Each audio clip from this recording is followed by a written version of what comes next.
আসসালামু আলাইকুম। আবৃত্তি করছি ফিলিস্তিনকে নিয়ে লেখা একটি কবিতা।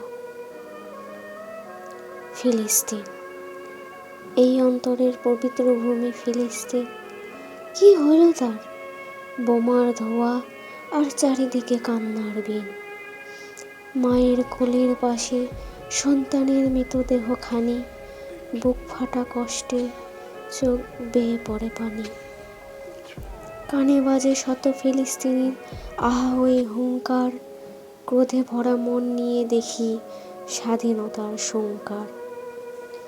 শরীরে ইমানি বল, মন যে তার খাঁটি, শহীদের রক্তে লাল হলো আজ আল আকসার মাটি।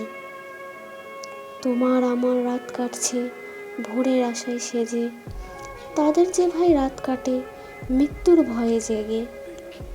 আর কত, কবে সেই মুক্ত আকাশে জোনাকিরা সব উড়বে, শান্তির বাতাস মেখে ফুলের বৃষ্টি ঝরবে।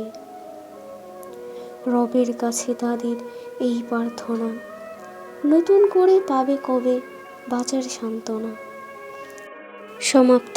আমাদের নামাজের একটি মোনাজাতের অংশ ফিলিস্তিনিদের জন্য হোক। আল্লাহ হাফেজ।